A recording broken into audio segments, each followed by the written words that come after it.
係咪烤羊排呢個？想食88蚊一粒，又或者羊叉燒52蚊。其實就係一個粵菜嘅。係啦，只不過咧冇豬肉，全部嘅做法都係粵菜。同埋呢個係想呢個，呢個咧我就好期待，因為今日唔食。我等陣可能問下阿部長，佢究竟呢個係用銅鍋上啊，有陣時係攞電磁爐咧？呢個咧羊排佢上邊仲有少少蜜糖咁噶，所以咧有羊肉嘅酥味啦，又有少少蜜糖味、孜然味，好複合，甜甜地係。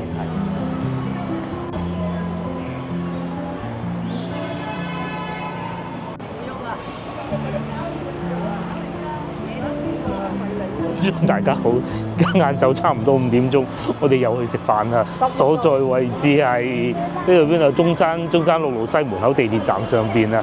我哋去附近一個好老字號，1950幾年開業嘅食羊肉為主啊，牛肉為副嘅餐廳食晚飯嘅。呢條路可以咁講啊，就係呢間最老字號，因為有啲某啲特殊原因佢係唔拆得嘅嚇，其他都可以拆咯。就係斜對面回民飯店，其實咧就已經係換過下少少地址嘅，不過都係附近。因為我記得以前好似喺裏邊街嘅，啊不過嗰陣我未出世啊，聽啲老人家講嘅啫。咁啊，今晚喺呢度食飯，同埋早排直播都同大家講過，我第一次嚟呢度回民飯店啊，食嘅咧係當時應該唔係86年到啦嚇，1986、87咁上下嗰幾年嘅。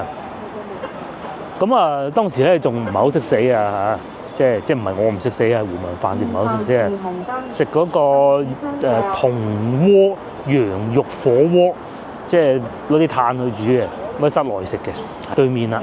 咁當時好似係1樓嘅，但係因為嘅時間30多年過去，即係好多嘢我都唔記得咗，或者記錯都唔出奇嘅嚇，就係嗰度雙層巴士107。呢個咧就係老廣州，即係城區越秀嘅樣就係咁樣樣噶啦。咁啊喺回民飯店呢度咧，仲有一個叫小賣部嘅地方。香港觀眾唔係外賣部嗰度寫住。香港觀眾可能唔係好知啊，喺度賣啲蒸牛肉丸咁咯，好食㗎。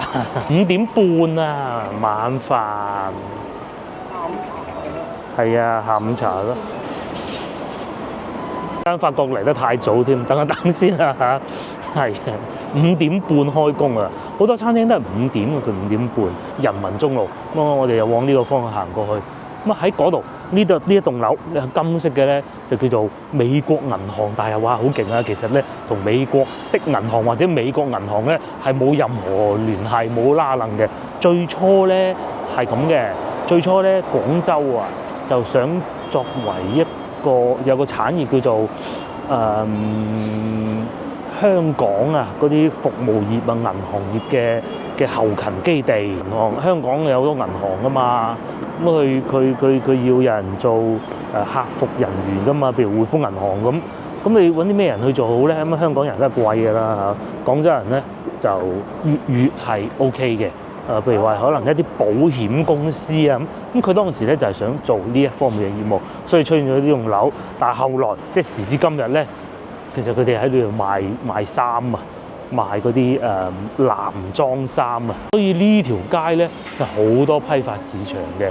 我再嚟仲有呢個，大家可能係見到喂關晒門嘅，玩咩啊咁？其實咧呢個就係以前嘅超記煲仔飯啦。你睇唔睇到嗰度仲有啲牌㗎？以前嘅超記煲仔，但又唔係創始店喎，就租過呢度㗎啦。係啊，就係呢度㗎啦。咧有時候你見到啲鋪頭，哇點解執晒笠嘅？唔好搞錯，超記絕對唔會因為生意唔好，又或者係因為執笠就係剷咗呢度佢唔做嘅，幾好生意啊！係呢度唔可以再租出去做餐廳，咁啊所以咧就冇咗嘅啫。冇咗租呢度攞埋米芝蓮添啊，幾犀利啊！至今日呢度咧就變成淨係賣衫咯，賣衫就應該得。咁啊再往前行少少咧，就係美國銀行中心啦。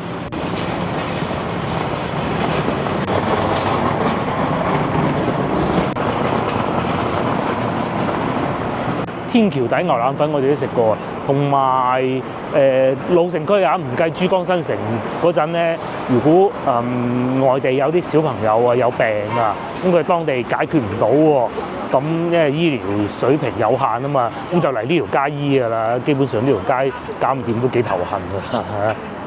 一個係啦，兩間，一頭一尾呢度呢兩間，咁行到後邊仲有一間嘅。路咧就係廣州一條好有唔同意義嘅路嚟嘅。以前咧人民路咧就係廣州嘅市中心核心地段啊，最繁忙啦，等同於北京路，甚至乎咧天河咁啊，差唔多咧就係人民路啦。有醫院啦，對面又有教堂啦，又有賣衫批發，各種地方都喺晒人民路呢度嘅。一路行到去尾咧，仲會見得到大鐘樓嗰種。如果各位翻到嚟廣州遊玩，係可以有一個咁樣選項㗎。先頭我哋咪喺嗰棟樓嗰個過嚟嘅，你一路沿住呢度行，咁啊嚟到呢個位置前少少嚟嗰度咧就可以睇到個教堂嘅。咁啊廣州教堂係好特別嘅，紅磚綠瓦嘅。如果佢唔係有個十字架喺上邊咧，就你會覺得點解會好似一個清朝嘅建築物咁嘅咧？第二喺呢條路上邊咧，即係五湖四海啊，咩人都有。回民飯店就喺嗰邊，行過去仲有清真寺嘅喺呢度行入去後邊街或者前邊行都得。咁係國內最舊嘅清真寺嚟嘅，但係行到前少少咧又有教堂。時至今日咧，仲有好多非裔人士過嚟呢度採購商品添，都會有粵海關海關大樓啦，粵海關即係舊㗎嚇，又或者中國第一個郵政局早幾日我哋咪去汕頭睇見嗰個郵政局嘅，另外第一個咧喺呢度。以前咧我就喺度返過一小段時間工嘅，咁喺上邊咧嗰啲男裝公司度做會計嘅。嗰個時候咧，因為個老闆係外省人，嗰個時候係我人生裏邊呢普通話最好嘅一個時候嚟嘅，非常之好。因為就算係廣東人咧，喺公司嘅廣東人咧，都係用普通話溝通嘅。咁啊，因為有咁嘅環境啊嘛。咁啊，後來咧就去咗嗰個洗衣店嗰度做嘢。嗰個洗衣店咧就真係，第二樣好唔好啊？見仁見智咧，就係俾啲同事教壞咗我。咁佢哋係點咧？有一個從化嘅女仔，我仲記得佢叫咩名嘅，因為個名太大路，我都唔怕講啊。佢叫陳靜，係啊，就同一個香港明星一樣嘅名。咁啊，佢有個好朋友咧，即係就叫做我唔記得叫咩名啊嚇，佢講過嘅。咁啊粵東人士嚟嘅，粵東人士咧就同阿陳小姐咧就喺度傾偈咧，就要用普通話，但係好明顯兩個都唔係外省人，嗰啲普通話咧就好普通。咁然之後咧，呢個阿陳小姐咧返到公司咧又教我講嘢，又一定係要好似嗰啲唔正嘅粵語咁啊！哇，搞到亂晒龍。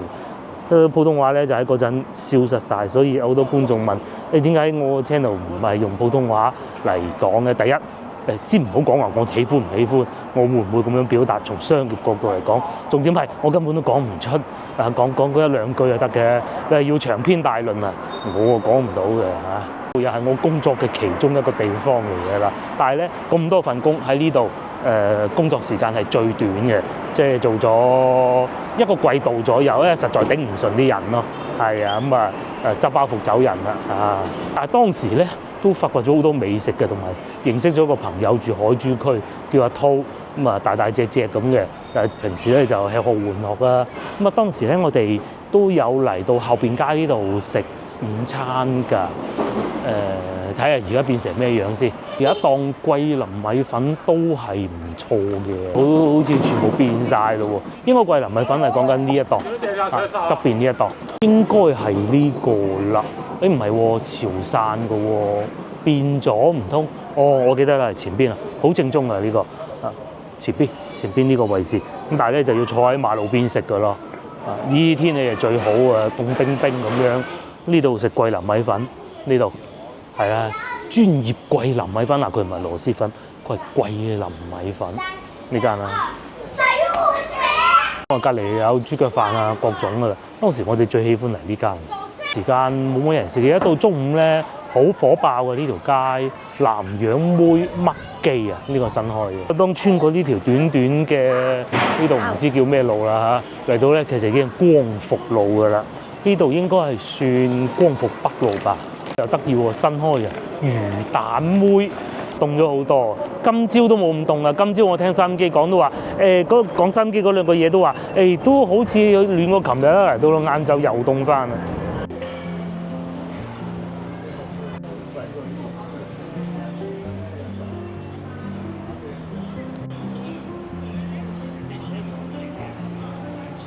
有一間米芝蓮，好似喺後邊嘅，不過好多人都話其實出品一般，但係都唔係連鎖式嘅。賣下舊貨啊，維修單車啊，擦下啲門窗咁咯。係啊，我對面有個郵局添 ，EMS。中心啊。係啊，而家就去咗陳家祠啫嘛，近好多。好啦，呢度就係光復北路，繼續往前行咧，要穿過嗰條叫咩路啊？一直往前行啦，就係去到西華路嘅啦，但係就都幾遠嘅。全部都係呢啲五金係啊，賣呢啲鋼管啊，呢啲角鐵啊，但係大家都諗唔到，其實咁近西華路咧有個咁嘅地方嘅。呢啲就係越秀區老城區嘅感覺啦，就係咁樣樣嘅，全部都係。咩東湖啊？哦，東湖酒樓。哦，係喎，有個東湖酒樓喎。東湖都係做咗好多年啦，不過唔夠回民做得耐嘅。呢度飲茶可以，同埋仲有呢個怡致酒店都越嚟越多嘅，但係廣州就有，外邊係少啲，好多都係裝修嗰啲鋪頭喎，係啊，哦嗰個好多年㗎啦，嗰個10幾20年㗎啦，嗰個西門口大廈廣場，西門口大廈嚟到呢度又有另外一個推薦，老婆想試呢個眾源美食。下次咧大把機會，水魚浸雞，哇！呢個寶喎，越近中山6路、中山7路又多翻啲餐廳。襄陽牛肉麵，跟住係隔離係大排檔家常菜，都好似幾好咁喎。咁啊，再隔離呢度咧就係西門口廣場。應該係西門口廣場咯，呢個一下唔係西門口廣場，呢個富邦中心，再往後邊先至西門口廣場。一行過西門口廣場就已經可以去得到西華路㗎啦嚇。咁但係咧西門口廣場嚴格嚟講唔係喺西門口啊，喺光復路嘅。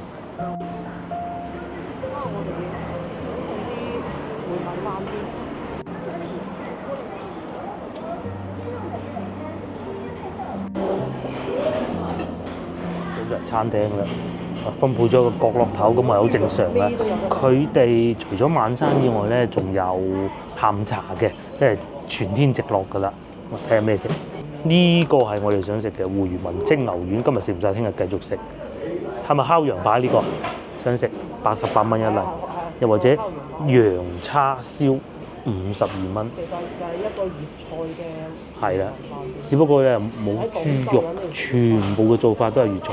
同埋呢個係想食呢個牛雜湯，好似有份細份嘅牛腩煲、黑椒牛肋排，但係呢個貴啲啊，300幾啊。滋補清湯羊128，全部都係羊肉嚟啊。咁啊，仲有啲牛肉啦，牛展滷水牛展，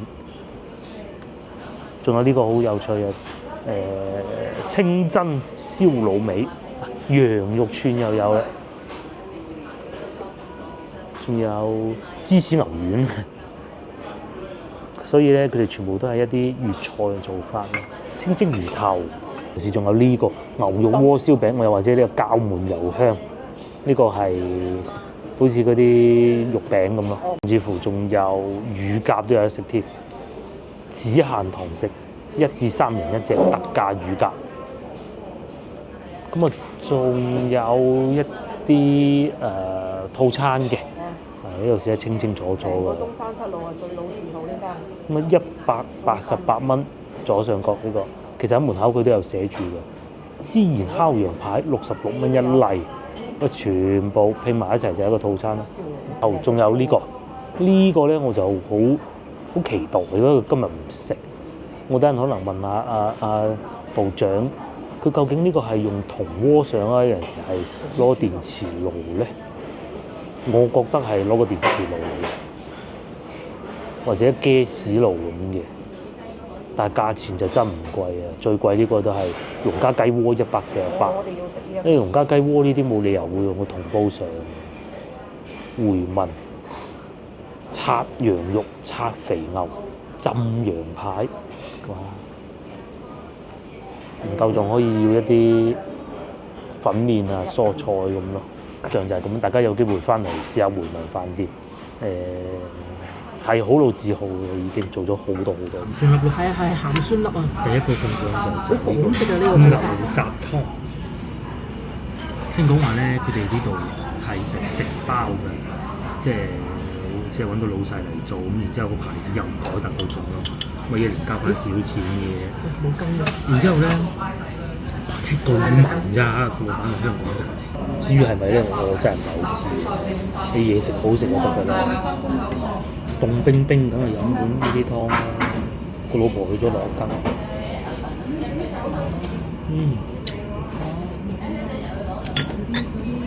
呢啲係金錢肚嘅，有少量嘅胡椒味，唔算好濃。呢度咧仲有鹹酸，咁啊少量嘅薑片。咁啊牛肉所以唔會太酥，都幾大煲嘅。好大杯啊！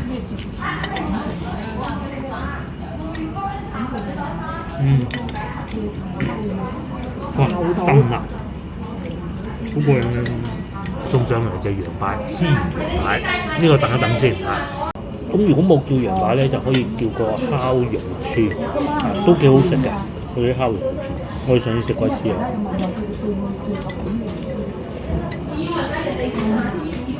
呢個羊牛雜煲咧，佢又唔係平時嗰啲柱侯醬炆嗰種嘅，同埋咧最貴嘅牛草係多嘅。係啊。冇肺啊嗰啲，佢雖然都雜，佢就係牛肚，少量牛腸，牛腸，嚴格嚟講叫牛肚煲都仲得。今次冇上次咁腍，咁啊呢啲太腍又唔好食嘅。我中意腍咧，其實係唔啱嘅，好多部位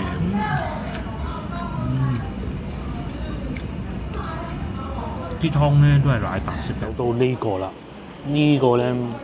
就再擺就凍嘅羊排啊！你見到啲骨，擺住喺度已經好吸引，同埋嗰個湯咧，嗰啲肉咧，佢切得夠大粒啊，唔係嗰啲丁咁多嗰啲咬到我好耐。酥過我哋上兩次去食咩羊雜煲啊、清湯羊，酥過好多啊！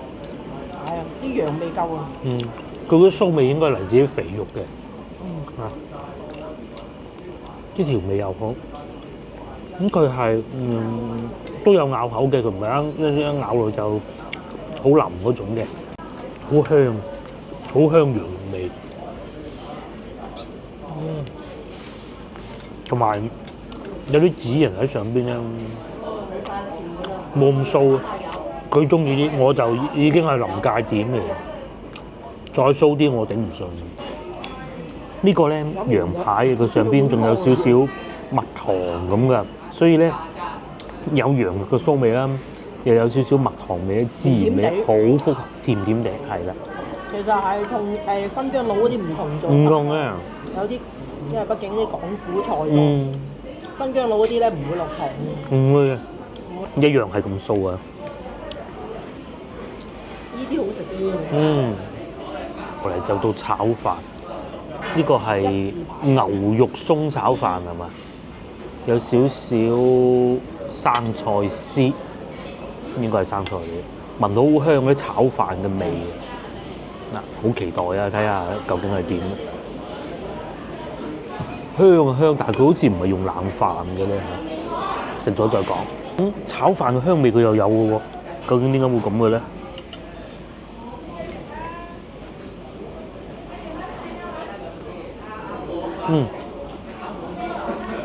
佢係肉鬆嚟嘅。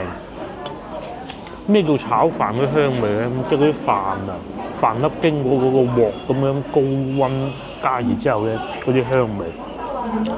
然之後咧，佢啲飯我唔敢肯定係咪冷飯，但係食起身咧就唔會有黏住嗰種感覺嘅，唔會話好似喺我個煲啱啱畢起飯攞去炒啊，就唔係嗰種感覺嘅。因為我知道咧，有啲師傅咧炒飯叻嗰啲咧，佢係唔需要用冷飯嘅，嚇咁犀利嘅。咁至於呢個係咪咧？我真係證實唔到啊！以我水平。喂，不過呢個係有啲菜粒，有啲芹菜應該係，咁啊好簡單啫喎，咩都冇，蝦仁都唔需要。佢呢個標榜係生炒牛鬆飯，牛鬆應該係指牛肉鬆啦，生炒嘅。怪唔得咧，佢啲飯睇上去好似咁黏，又食飽飽，最終埋單係200蚊，啱啱好。呢個羊排都好食，真材實料啊！你全部都係肉嚟嘅，呢個好真係。佢食起身係好素嘅，不過炒飯都係唔好睇佢咁樣，即係食起身都係好爽口嘅。師傅炒工都非常之精湛啊，相信。咁至於佢咧就喺度飲呢個湯，飲到個身暖晒。有冇4碗？因為佢係一個好怕凍嘅人嚟嘅，佢飲咗呢個就開心晒。記住啦，佢嘅營業時間係朝頭早7點有茶飲，一路直落到5點，係啦，全天直落啊！朝頭早7點到晚市都有嘅。係啊，幾好食啊！啲呢羊係真材實料啊！西門口地鐵站 A 出口，咁西門口地鐵站 A 出口邊咧？就喺前邊行過去，好近嘅。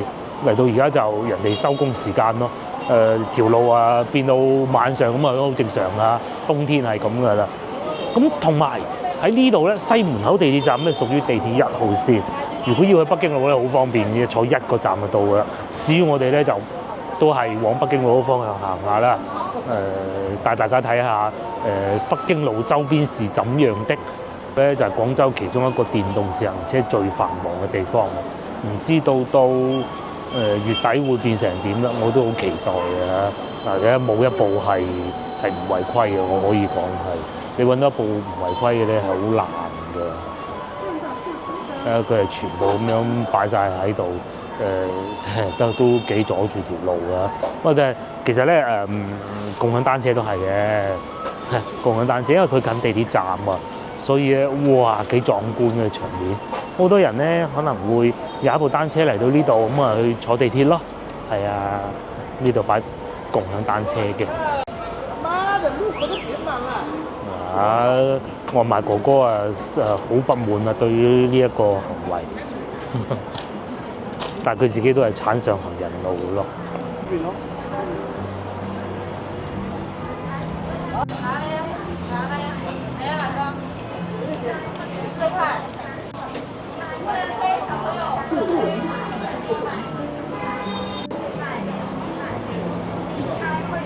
呢度咧都有不少好嘅餐廳，譬如對面正前方粵廚家宴咧，正前方嗰度喺2樓嘅。之前曾經有一次咧。咁啊喺度遇到一個嚟自美國嘅觀眾，咁佢係喺廣州住咗好多年先移居去美國嘅。佢都話翻到嚟喺呢個餐廳食非常之滿意。咁啊前邊咧再行前少少咧就係珠海特區大酒店，再行前少少嗰度就係啦。隔離亦都有好多唔錯嘅餐廳。咁同埋呢度咧就已經係西門口地鐵站啦。咁佢呢度 A 出口咧出嚟咧就係有手扶電梯嘅，落去係冇手扶電梯嘅。大家記住。如果大家翻到嚟廣州遊玩，想住喺北京路周邊咧，其實呢度咧都係一個唔錯嘅選項嚟嘅。佢就係住喺前邊珠海特區大酒店咯，有大超市啦。你喺住嘅時候又可以去超市買下啲水果食啊，買啲包啊，買啲牛奶咁啊。哇！呢度仲開埋 party 咁添。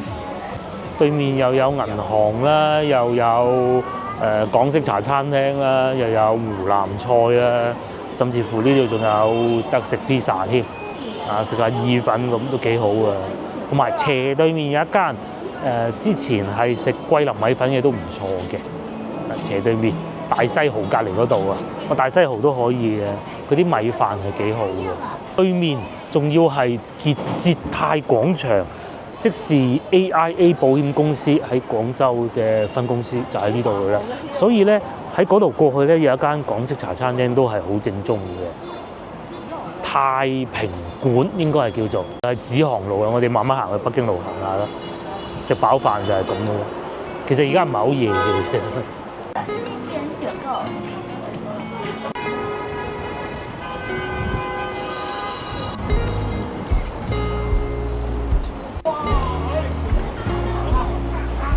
正咧，我就喺附近翻工嘅嚇，好熟下㗎啦。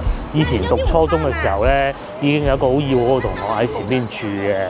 咁啊，到而家我亦都係經常喺呢邊銀行啊、餐廳啊各種啊。對面工商銀行，大家見唔見到？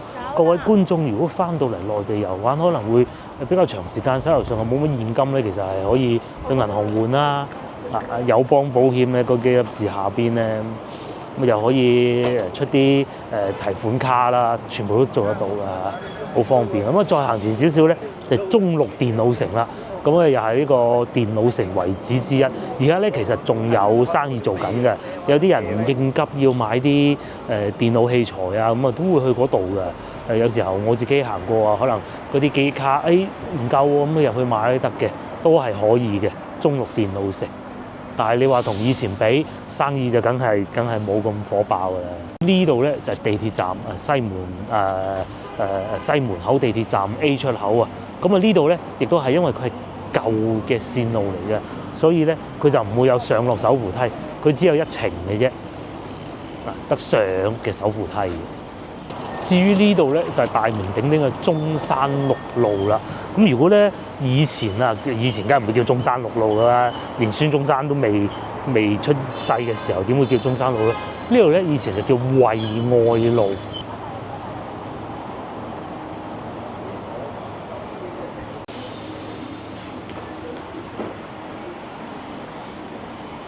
有隻大貓喺嗰度，白色嘅。肚餓啊，可能走啦，匿咗入去啦。呢度仲勁，倫文聚廣場啊！咁裏邊其實就都有啲嘢睇嘅，但係不多咯。我變咗呢個理療添啊嚇！喺右邊嗰個門入去嘅。咁大家如果翻到嚟啊，可以入去睇下，有啲舊照片都幾過癮嘅。而家梗係收咗工啦。老婆啊講啊嚇，及第粥係點嚟？及第咧，即是係狀元啊及第啊嘛。咁嚟自咩古仔咧？就係倫文聚啦。呢度大家睇唔睇到珠海特區大酒店？就係我推薦大家，如果翻到嚟呢度，你想喺附近住喎，咁啊可以揀珠海特區大酒店。大家唔好睇見哇咁殘咁舊咧，唔係呢間嚟嘅，其實樓下仲有一間應該叫怡致酒店嘅連鎖式嘅，都可以喺嗰度住。咁即係早大概1個月之前啦，遇到嗰位嚟自美國觀眾咧，佢同佢太太就住喺呢度嘅。咁啊，我哋可以從此推斷咧，即使持海外護照都可以入住咯。冇錯，惠愛路呢度就叫做咪一路嚟見住啲雙層巴士經過咯。所以點解我哋成日推薦大家話喂坐下個雙層巴士啊？中山八路一路坐，咁你坐到半路落車得嘅啫嘛，唔係話要坐全程噶嘛，2蚊，不過唔知而家會唔會加價加到3蚊。仲有呢度好濃嘅涼茶味喎，哇！對面咧呢個新開嘅大廈上邊咧嗰啲餐廳也越嚟越多啦。咁開咗一間嘅道軒應該係佢啱俾啲樹遮住咗嘅啫，都可以一試，冇錯啦，就係呢度道軒。同我哋翻到去珠江路嗰個係一樣嘅。咁至於嗰個位置咁光嘅盞燈咧，就係珠海特區大酒店啦。咁又幾方便喺嗰度行去坐地鐵都唔係好遠啫，係咪？咁又唔行去坐地鐵，一路行到路尾就已經係北京路㗎啦。冇咁多車同大家講下古仔啊。點解會回民飯店喺呢度咧？咁梗係有淵源㗎啦。其實咧附近啊行前少少咧，朝天路點樣得名咧？就係、朝天門。咁啊點解叫朝天門咧？就係佢哋伊斯蘭教徒啦，朝聖望住嗰個方向朝聖嘅，所以叫朝天門。咁啊第二，包括我自己身邊咧都有同學係回民嚟嘅。咁啊佢當時係點嚟嘅咧？其中有一種説法咧，就係當時清軍駐紮喺呢度附近㗎。咁啊，清軍肯定係會有啲回民㗎嘛。咁啊，由此就喺度定居咯嚇。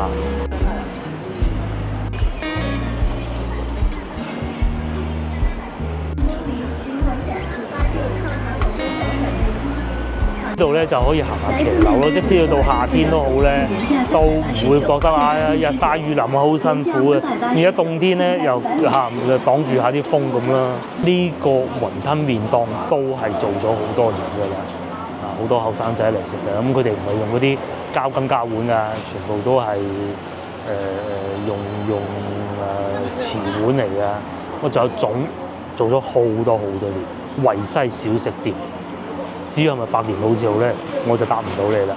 呢度仲有一個好出名嘅地方，大家估係咩？就係淘街啦。再往前行少少就到㗎啦。咁啊，如果你話翻到嚟呢度遊玩行下騎樓街，咁啊去北京路，順便又行下淘街，唔買睇下都好啊。咁其實咧喺淘街附近咧，周邊咧亦都係好多呢啲鋪頭啊，賣下牛仔褲啊，好平嘅啫，30幾蚊。再嚟仲有呢度貿易職中。冇睇見黑麻麻咁啊，梗係啊，收晒工梗係黑麻麻㗎啦。呢啲就係廣州的魅力啦。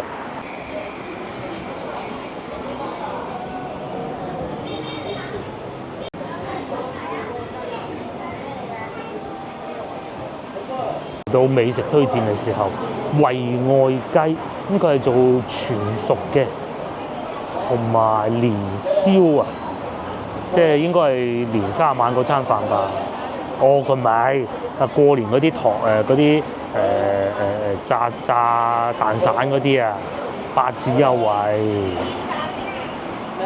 咁我買一份喺度食又得，佢係有餐廳㗎，你坐低食可以唔係淨係點菜，外賣帶走又得，經濟實惠嘅。嚟對面嗰度咧有個路口入去，呢度咧就叫做惠吉西啊，咁同惠吉東咧係連通嘅。咁入去有咩咧？而家嗰度變到好靚嘅。今日唔入去啦。整個晒喺騎樓之後咧，佢又會有啲咖啡店啊、西餐店咁嘅。又係啲後生仔打卡好地方。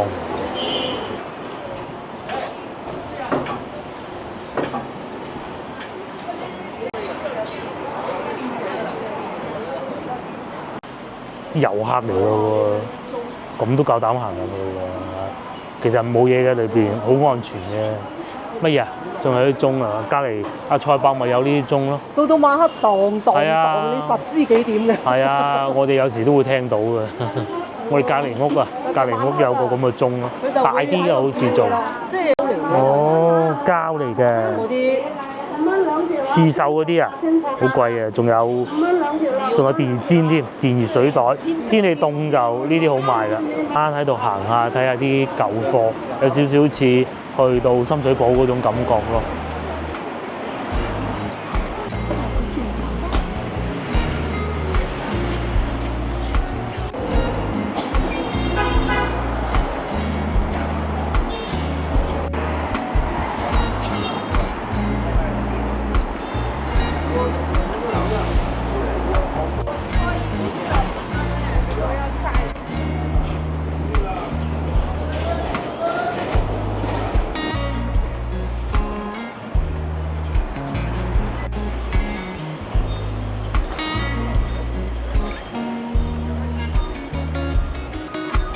喺呢條路過去就可以去到龍榕寺嘅。咁啊記住啦，光孝寺都喺呢附近。不過咧就其實都唔會行好遠嘅。但係呢個位入去係龍榕寺嚇。龍榕寺行前啲咧就光孝寺，左邊呢個係光塔。塔咧就係嗰個清真寺嗰度啦。咁啊大家應該分得到啦噃。舊年大概呢個時候，李超人啦、專程上嚟一趟廣州啊，過去裝香啊，就係六王寺咯。呢度入去啊！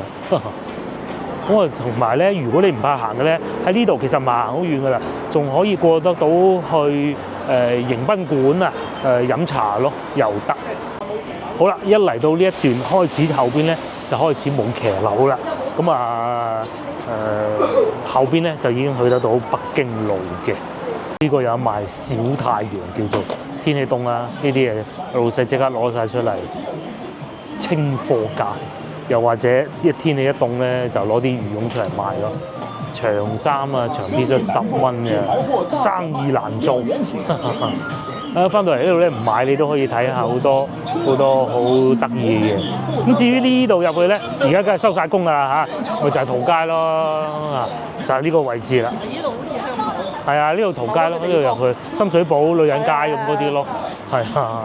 呢個咧就係成珠樓出品嘅雞仔餅，或者叫小鳳餅，係幾香嘅。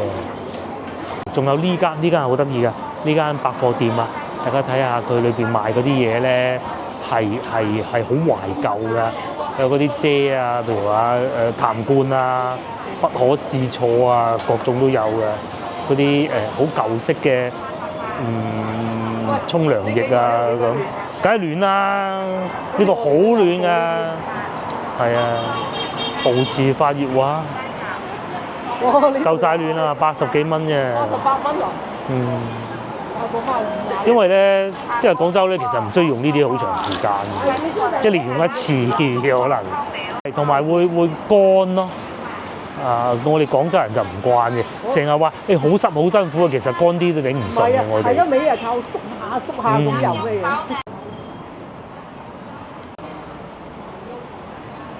於嚟到呢一段，前邊打橫呢個就係解放路，嗱，再往前行咧就係北京路噶啦，起義路啊各種。咁上次咧我哋去食嗰個係去個廁所燒雞係嘛咧，就喺前邊。對面就係動漫星城啦，已經見到有棵聖誕樹喺度啦。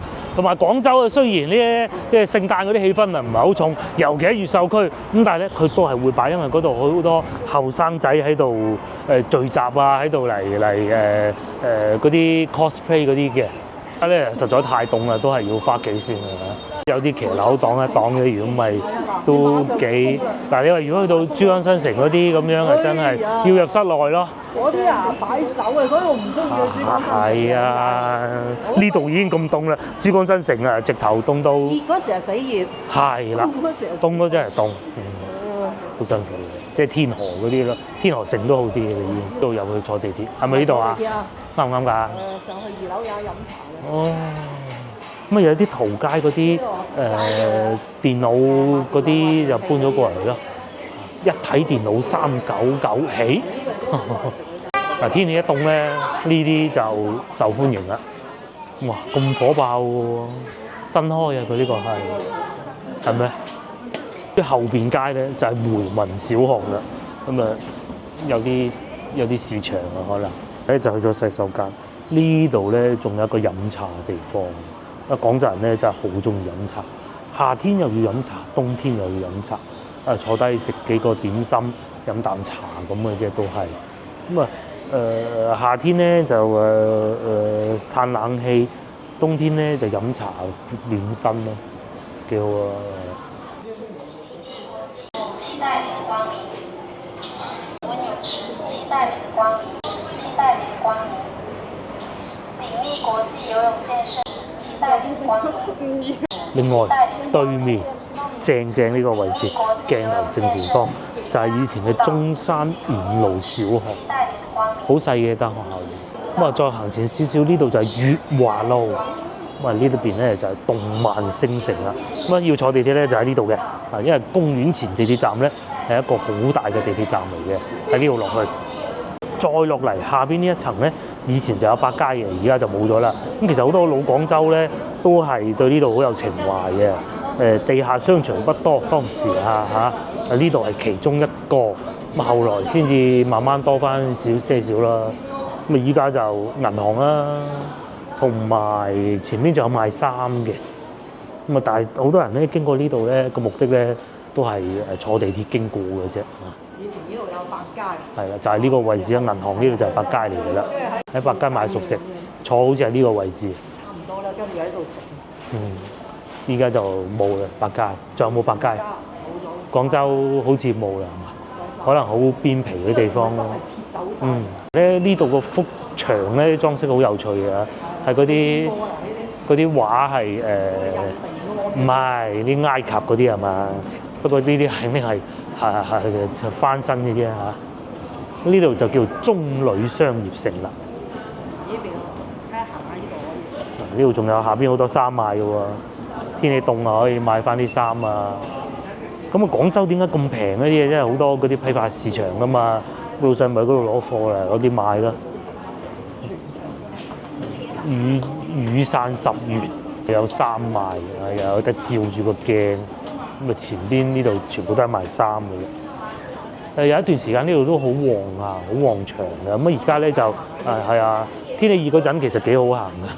我哋以前好中意行呢啲。係啊，好中意啊！平時以前拍拖嗰陣，咪帶佢嚟呢度行下咁啊，係咯。係啊，手機貼膜啦，呢個係玩嗰啲推銀仔啦，係啊，都有啲人氣嘅喎。就呢段咧，唔係話通往地鐵站嘅喎，都幾高人氣嘅喎。同埋有時候買衫咧，係啊，下上網買咧，其實唔係咁好嘅，我覺得。牛仔褲啊，喺現場試，慢慢揀先開心㗎嘛。做美甲添。